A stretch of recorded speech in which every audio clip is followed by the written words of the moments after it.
America's love affair with the V8 engine is something that became a hallmark of American automobiles across the globe.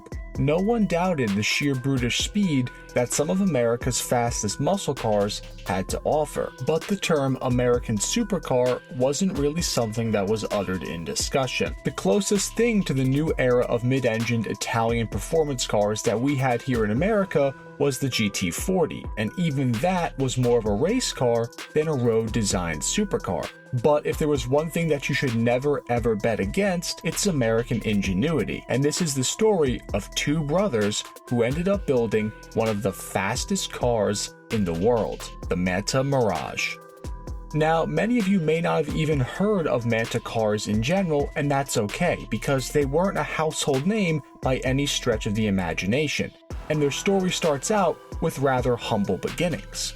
Manta Cars was a fledgling automotive company founded in America by the Levitt brothers, Brad and Tim, in the early 1970s. This time period is important to understand the automotive landscape because this was when the fiberglass craze was in full force. Countless individuals and small companies sprung up with their own vision for the perfect automobile. And now, with the reasonably attractive cost of making fiberglass molds for a car body, the dream of creating your own car was now more achievable than it ever had been before. Car guys turned businessmen were now producing their own bodies to install on a variety of existing chassis so people could take their run-of-the-mill sports cars and turn them into something truly unique. Cars like the Myers-Manx Dune Buggy, the Kellisons, and even the Victresses are just a few of the many low-production fiberglass options that were available for the enthusiast who wanted something more.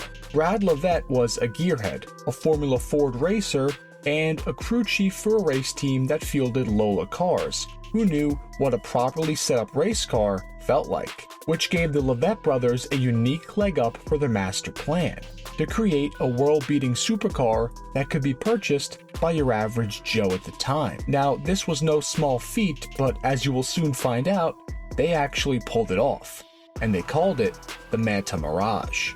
Brad was also a talented fiberglass artisan who ended up, through one way or another, having the opportunity to work on making some extra parts for the McLaren M8 Can-Am race car, which, if you look at the M8 McLaren side by side with the Manta Mirage, you can clearly see the resemblance. The Manta Mirage visually was heavily inspired by the Savage McLaren Can-Am car, and after making parts for this race-only McLaren, Brad thought, well, why not make something similar as a road-going car? Thus, the Mirage was born. With its extremely angular front featuring some trick pop-up headlights and its super short rear tail section, the design of the Manta Mirage truly made it look unlike anything else on the road at the time, and it was crazy enough looking to do its own marketing just by the way it looked. Now, obviously, being two brothers on a budget, they were going to have to get creative with figuring out how to build their very own high-performance monster from a chassis and suspension standpoint. In a stark contrast to many of the other component cars at the time, the first Manta cars would end up using their own custom-designed, race-inspired tube-frame chassis that would act as the backbone that would give their sports car an edge over everybody else. This new tube-frame chassis would be designed in a two-seat mid-engine configuration to house a variety of America's best V8 engines longitudinally behind the driver, as these engines were readily available and fairly inexpensive for the power that they could deliver. The idea was that customers would be able to pick the engine that they liked the best for this application, ranging from a 327 small block Chevy to even a torque monster big block from Ford if the customer so desired. This meant that depending on the engine choice, your Mirage could behave and feel very different from others due to the different power bands between these engines. This V8 of the customer's choice was then backed up by a 4-speed Chevrolet Corvair transaxle to help put the power down to the rear wheels of the fiberglass-bodied Manta, which would also have featured 4-wheel disc brakes as well. In an effort to keep the costs down and to help from an ease of maintenance perspective, the suspension of the Manta Mirage would also use a variety of mass-produced off-the-shelf suspension components, all tied to its new chassis. However, with these cars being sold as component cars or kit cars, likely various owners worked to build their own custom suspension setups or would work to retrofit whatever parts they had available to get their car on the road. These initial Manta Mirage kits were available in apparently two forms, a basic kit and a deluxe kit. As you might imagine, the basic kit was the cheapest bare bones kit that required you to figure out your own solutions for the interior upholstery and various other parts of the car, while the deluxe kit would come with the upholstery kit and lots of other smaller parts to help speed up the process of building your Manta Mirage kit.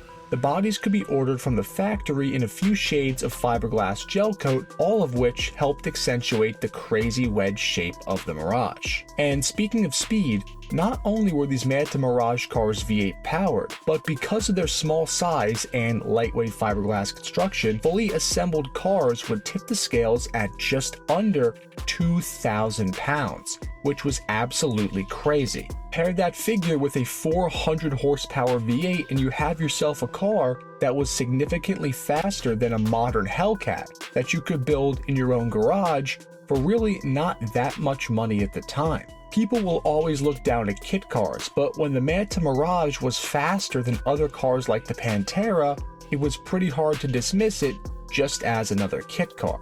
The value and style per dollar proposition for the Manta Mirage was absolutely unmatched virtually anywhere else in the world, which helped the Manta sell quite a few Mirages to customers across the United States. Enough sales to even warrant Manta launching a second model called the Montage a few years later, which would be based on a full rear-engine Volkswagen floor pan kit, like many other kit cars at the time would be as well. This model was cheaper and easier to build for the average customer, as all the suspension and drivetrain components would be assembled from the donor VW car. All you had to do was drop the body on and do some work to wire it and get everything to fit properly.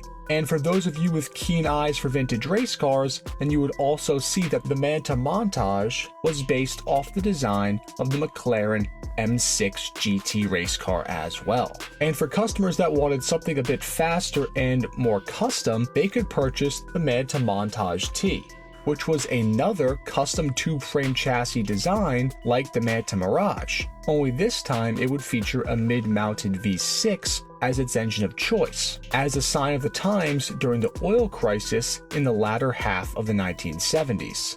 But unfortunately, Brad Leavitt would never get to see the Montage T and the new Montages achieve commercial success, because he was tragically killed in a racing accident.